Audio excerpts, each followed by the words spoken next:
Je souhaite une vie de restauration pour notre patrie. Je souhaite une vie de réussite pour nos dirigeants. À tous, au sommet de l'État, comme au niveau de nos administrations centrales ou de commandement.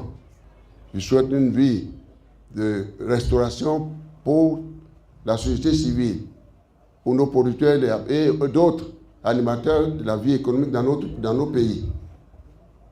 Je souhaite une vie de restauration pour les politiques de notre pays. Je souhaite la paix. La paix. C'est pourquoi je vous lance à cette foi, la foi de Christ, pour que nous puissions tous vivre la paix de Christ, la joie qui nous anime, et encore que nous puissions continuer de vivre dans notre chère patrie commune en tant que frères et sœurs.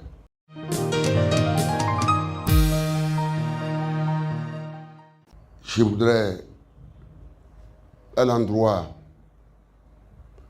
de mon frère, mon jeune frère, Valentin, bien noté, qui dans son message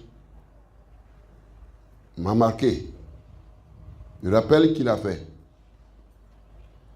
ce rappel était essentiel. Je voudrais dire 2 mots à son endroit et à votre attention.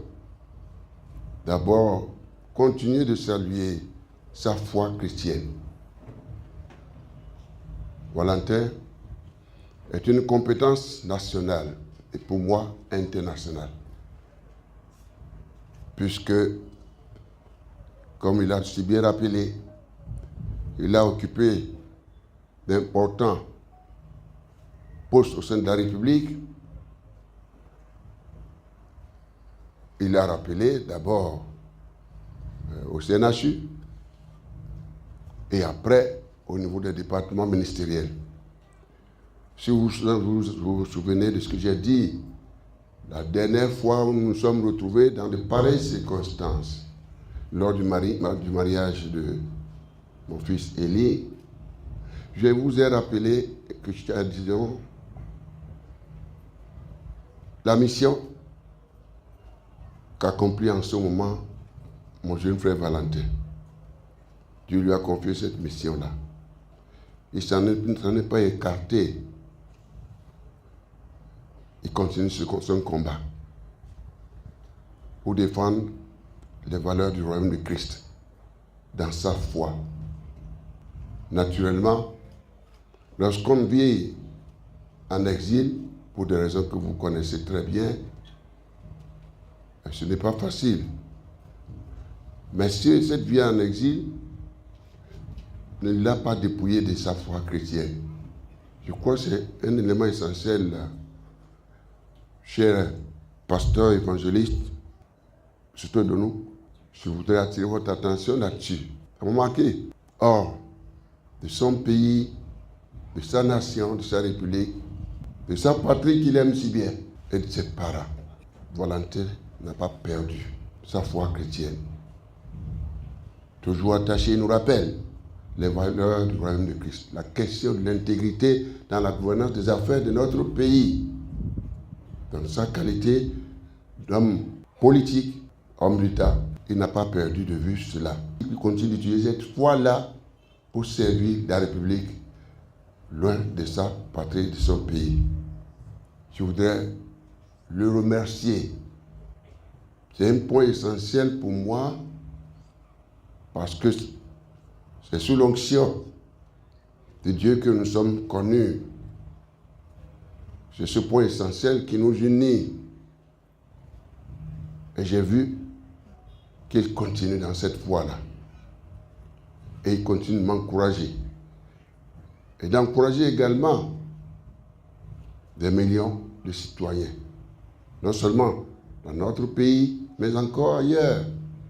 Sa situation d'exilé, eh bien, il ne l'a pas découragé. Donc Jonathan n'a pas perdu de vue sa foi chrétienne et il a mis en œuvre au service de l'éducation qu'il a donnée à ses enfants. Et chaque fois que un de ses enfants se décide de se marier, naturellement, il leur montre le chemin.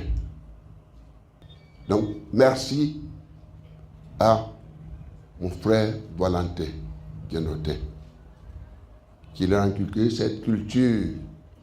Et en faisant cela, que la nation constate à tour de rôle. Et aucun de ses enfants ne s'est approché d'une femme en dehors des valeurs du royaume de Christ. Et que à tour de rôle, tous les enfants, il a réussi cela. Je voudrais l'en féliciter. C'est extrêmement important pour nous, je crois, pour notre pasteur, évangéliste, a dit un mot là-dessus. Notre comportement des petits-enfants. Donc ces enfants continuent de vivre dans cette vie-là. Que le Seigneur puisse bénir Valentin là où il est. Donc je profite de cette occasion pour lui dire merci beaucoup pour les recettes qu'il laisse à la jeunesse de ce pays.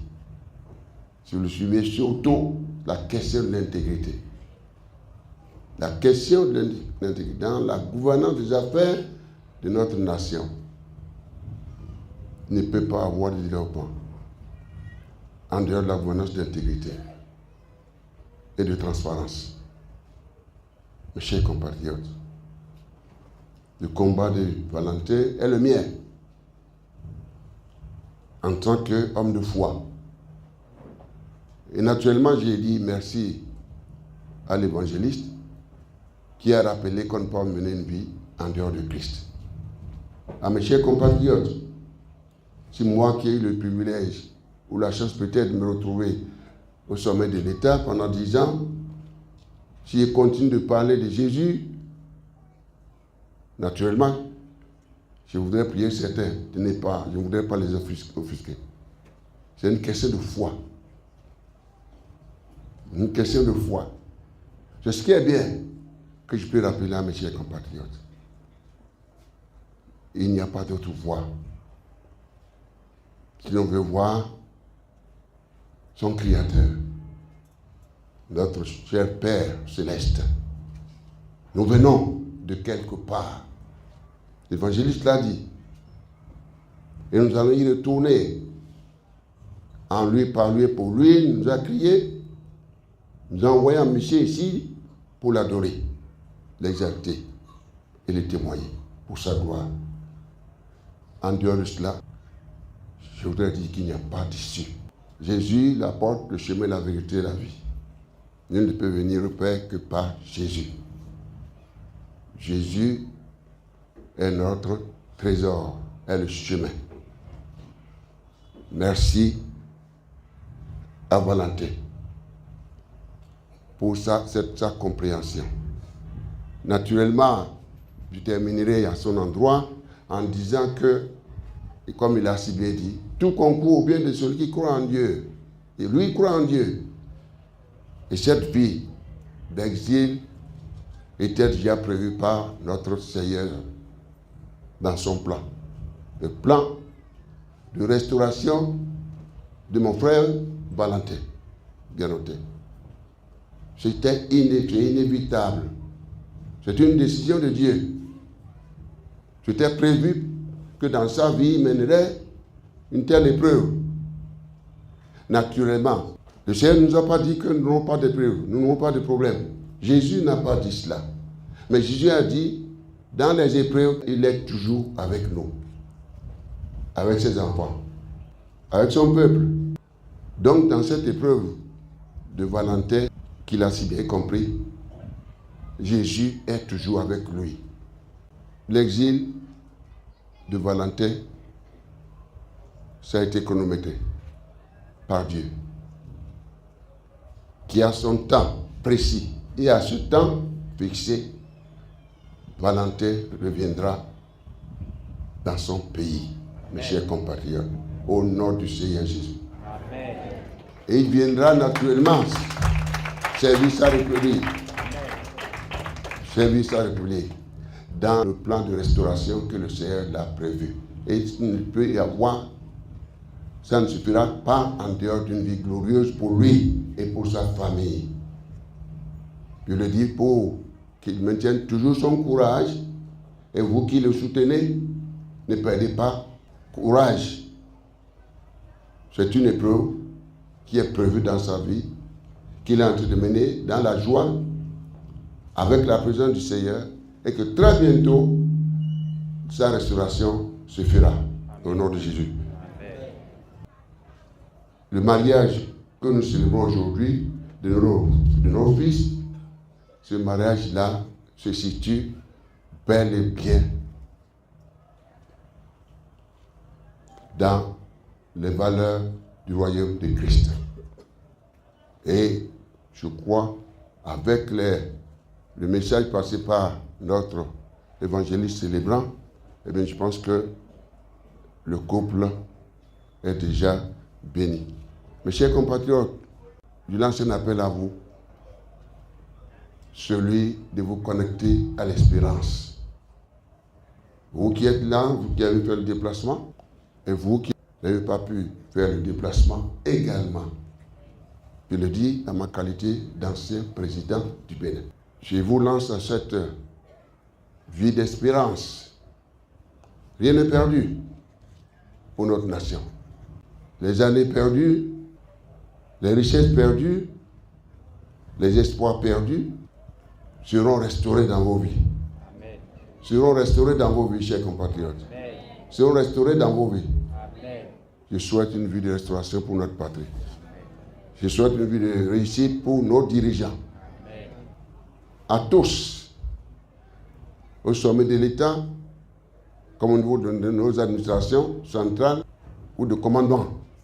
Je souhaite une vie de restauration pour la société civile, pour nos producteurs et d'autres animateurs de la vie économique dans nos pays. Je souhaite une vie de restauration pour les politiques de notre pays. Je souhaite la paix. La paix. C'est pourquoi je vous lance à cette foi, la foi de Christ, pour que nous puissions tous vivre la paix de Christ, la joie qui nous anime, et encore que nous puissions continuer de vivre dans notre chère patrie commune en tant que frères et sœurs. Que le Seigneur vous bénisse abondamment. Amen. Et je souhaite un bon retour à tous. Que le Seigneur vous bénisse abondamment. Je vous remercie.